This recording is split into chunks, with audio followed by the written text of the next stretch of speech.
Jane had a stuffed toy chimpanzee named Jubilee. Jane, where are you? She cherished Jubilee and took him everywhere she went. Everyone had been searching for hours and hours, looking for little Valerie Jane Goodall. Jane Goodall, to me, is almost like a religious figure. The peace that she seems to carry with her, the calmness. She has the mind of a scientist, but the heart of a poet. Looking directly into my eyes, he very gently squeezed my fingers, which is how chimpanzees reassure each other. This is New York Times children's book editor Pamela Paul.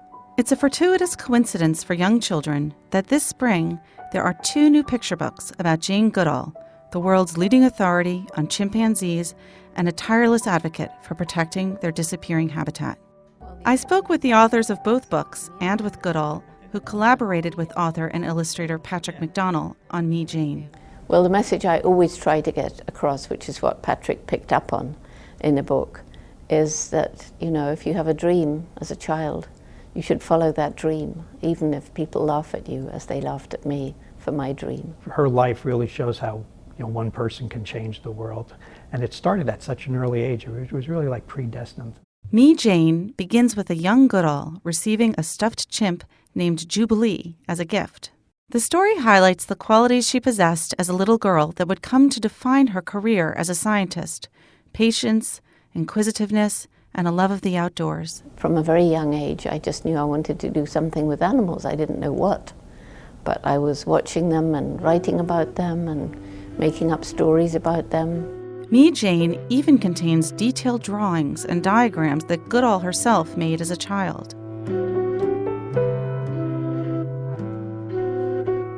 In contrast to Me, Jane, The Watcher, Jane Goodall's life with the chimps, follows her life trajectory from her native England to Gombe Park in Tanzania, Africa, where she patiently gained the trust of the chimpanzees there and discovered that they used tools and kissed and behaved more like humans than anyone had realized.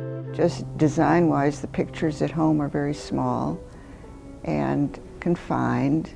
And when she finally reaches Gombe, I use full, double-page spreads, and so it just expands out. I was, trying to show, that she was finally where she wanted to be, and she could let her passion flower.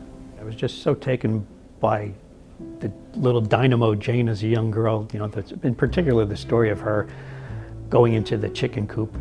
Both authors included the story of a 4-year-old Goodall hiding out in a chicken coop for hours. She wanted to figure out how something as big and hard as an egg could come out of a hen.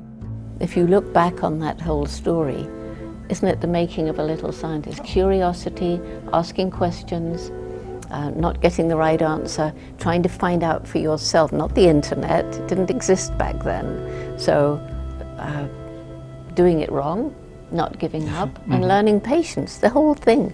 And the books that you read were also influential. Dr. Dolittle was the first, actually, because, he was this wonderful doctor who learned the language of animals, and gosh, I wanted to do that.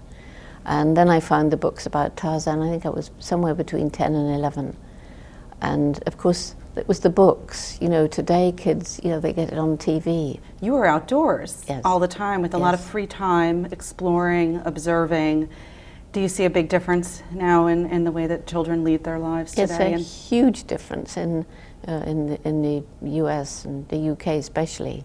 But, all the time is organized. So they do, after school, they do swimming, they do dancing, they do this kind of sport, they do that. And parents driving them here, there, and everywhere.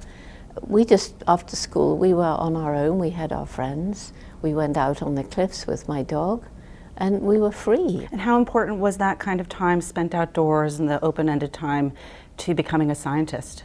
I think it was very, very important, because always I was watching and making notes and seeing the spiders carrying eggs and then babies on their backs, and watching caterpillars turn into butterflies, and watching a little plant grow. All those things were really important for me. One of the other big concerns today, in addition to children not having the free time to be outdoors and exploring, is that girls are not interested in science, and that when you look at the number of women who pursue advanced degrees in science, it's still not as high as in other areas. Why do you think that is? I think it's because science has come to be thought of as a rather cold, you know, like when I first went to Cambridge University, I hadn't been to college when I began the chimps. And I was told, well, you shouldn't have given the chimps names, they should have had numbers, that's more scientific.